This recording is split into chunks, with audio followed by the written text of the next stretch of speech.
Actually में fever यानी कि बुखार होता क्या है? क्या रियली में ये एक बीमारी है या कुछ और? आइए जानते हैं हम लोगों से। ये बुखार क्या होता है और ये कैसे होता है? बुखार कुछ नहीं होता, बस बॉडी का टेम्परेचर अप डाउन होता है।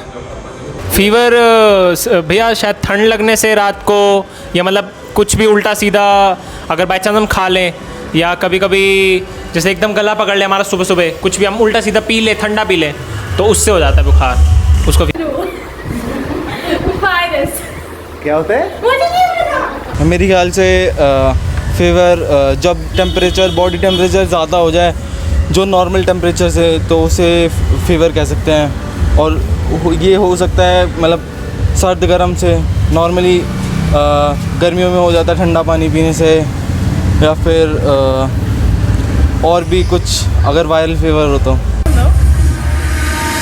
सर बुखार कुछ नहीं होता, ऐसी हालत होती है जिसके अंदर कुछ नहीं कर सकते, अपना दिमाग अपने काबू में ही रहता है, जुकाम खांसी होती है, मतलब बहुत बुरी हालत होती है।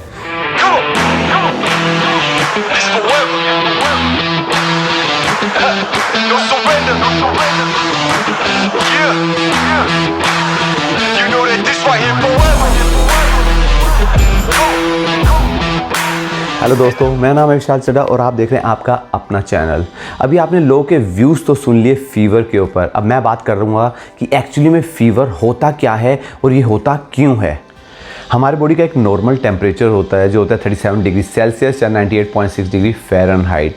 1 degree temperature up and down पूरे दिन में होता रहता है, दैट्स नॉर्मल। बट कई बार कुछ रीजंस के कारण ये टेम्परेचर ज़्यादा इंक्रीज़ हो जाता है और देखा गया कि 90% जो ये केसेस हैं वो इन्फेक्शन के केसेस में देखा गया कि टेम्परेचर रेज़ हो जाता है। बट उसके अलावा भी काफ़ी केसेस होते हैं, जब बच्चों के दांत आ रहे होते हैं तब भी टेम्परेचर रेज़ हो जाता है, जब वैक्सीन्स लग रही होती हैं बच्चों के तब भी हो जाता है, या अगर आपके अंदर कोई किसी तरह का कैंसर है तब भी टेम्परेचर रेज़ हो जाता है, या फिर हीट स्ट्रोक के कारण भी टेम्परेचर रेज़ हो जाता है।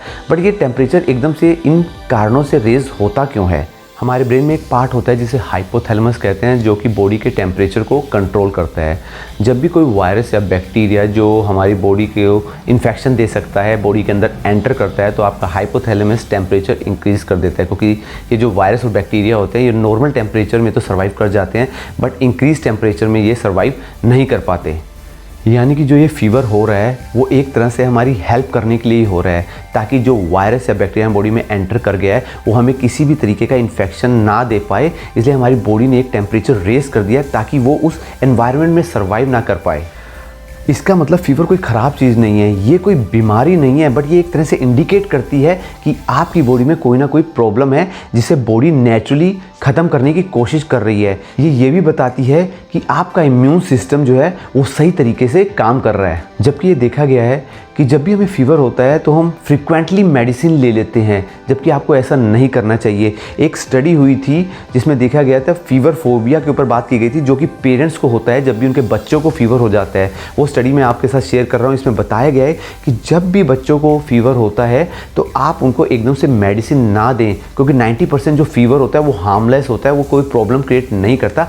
But at the same time आपको सिम्टम्स को देखते रहना पड़ेगा अपने बच्चों को, या अगर आपको भी है तो आपको वो फ्लूइड इंटेक पूरे दिन में रखना पड़ेगा। अपनी मील पे ध्यान रखना पड़ेगा। ऐसा नहीं कि आप हैवी मील ले रहे हैं, आपको लाइट मील लेनी पड़ेगी। इसके पीछे भी एक रीज़न है क्यों हमें लाइट मील लेनी चाहिए। अगर सिंपल वर्ड्स में बात करूं तो हमारा जो नर्वस सिस्टम होता है वो 2 पार्ट में डिवाइड होता है। एक होता है सिंपैथेटिक नर्वस सिस्टम, एक होता है parasympathetic nervous system. Sympathetic nervous system तब एक्टिवेट होता है जब किसी डेंजर की स्थिति हो, और पैरासिम्पैथेटिक नर्वस सिस्टम आपको काम रखने में हेल्प करता है।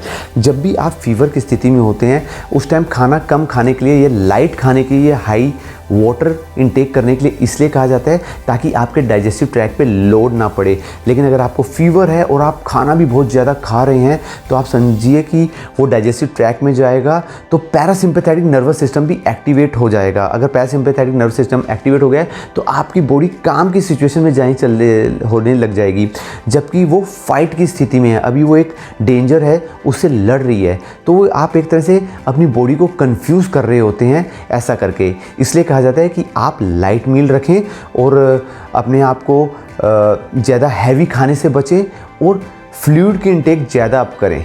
90% केसेस में देखा गया है कि जो फीवर होता है वो हार्मलेस होता है, आपको बेफालतू में मेडिसिन खाने की कोई ज़रूरत नहीं होती। आपकी जो बॉडी है वो अपना एक नेचुरल काम कर रही होती है, हमें उसे वो करने देना चाहिए।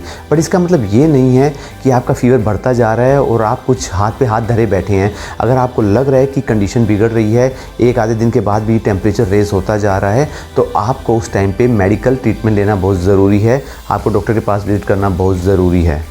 सो ये तो था आज का टॉपिक फीवर के ऊपर। आई होप आप सब जान गए होंगे कि फ़ीवर एग्जैक्टली में होता क्या है और ये होता किस रीजंस के कारण है। मिलेंगे आपके साथ नेक्स्ट टॉपिक पे। Till then stay tuned, stay fit and stay healthy because it's one life, so be fit for it.